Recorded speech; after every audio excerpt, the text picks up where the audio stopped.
Hi, somebody I want to talk to and made the news last week. What's your name again? Carl Urquhart. And usually we hear bad things about politicians or good things or whatever, you know. Just politicians.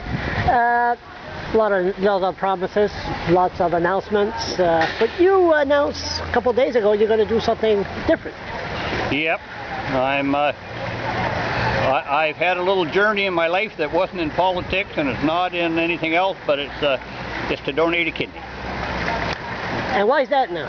Well, my wife got sick in '98 and she ended up needing a kidney, and she found a half sister who she never knew she had come forward and donated her kidney. I had my little niece Jenny with me down in Halifax at the same time, and because of a heart operation she died on the operating table. And she and her family, we got together and donated her kidneys to 2 people, so in the recovery room that day I had my wife get a kidney, my half-sister who I never met donated a kidney. I had 2 people, one and another one that got the spleen. Had all the people in the recovery room, all parts of my family, and then I watched the recovery. And once I saw the recovery, I knew that there was no need for me at 56 years old going through the backside of it not to donate my kidney. So I went looking. Would it be rude if people are superstitious that this is done a month before the election? Well, if you read in the paper, I said the very same thing to Adam Booth. Oh, did you? And Adam, and it's in the paper, Adam knew about it because I had mentioned it a lot of times in the legislature. And I've got a good friend, Lisa Steves, who works at KHJ, who lives up in my area. She knew the whole story, and we had talked many times, and she run it. And we talked about it, and I said, look, this won't even happen until after the election. Yeah. So, it's still going. Yeah. I'm just saying that. I know you're saying, and I had that same feeling. And I said, look, I don't want to run this, run a story like that on anything, because let's face it, I'm on the political clothes. You're a politician. Everything I do, including my laundry, is out for you guys to examine and tell me whether I'm doing it right or wrong. You can't even go on Facebook. We're not going to talk about it. I've been there. We're not going to talk about it. That's okay. But we're going to change the subject quick. So how does that work? Like, if I need a kidney, can you give me one? No, you have to. What happened back when my wife got sick, I tried to donate to her.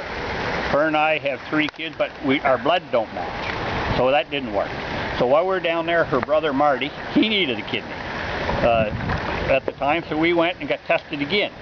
Marty Hunter over in Boys Town, we didn't match there, and I got thinking, well, that's it. And then all of a sudden you get at these family reunions, and Meredith, which is Beth's cousin, was there, and Reed, we were talking, he said, well, my kidneys are almost done and I'm going to need a kidney, but if I can get one right away before I'm on hemodialysis too long, it'll be good. And I said, Reed, let you and I go get tested again. So we went and got tested.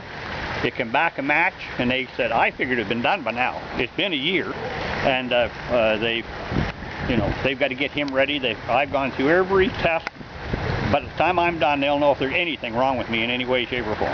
Listen, I know I had a problem with my kidneys once. Yep. Once. Oh my God, it was cold. And I mean, if one of the organs goes haywire, any organ, screws up the body.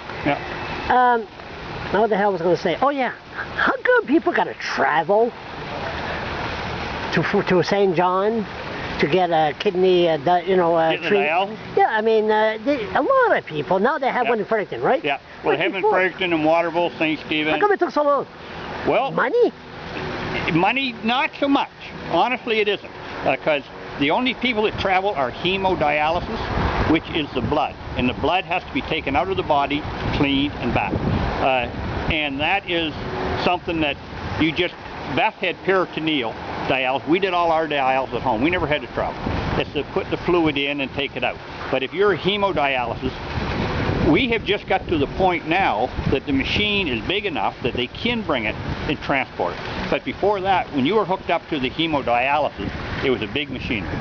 So now we're getting better at it and better at it. And I honestly don't think it was money. It was just evolved to a point that we can actually do it now closer. How's that? For the record?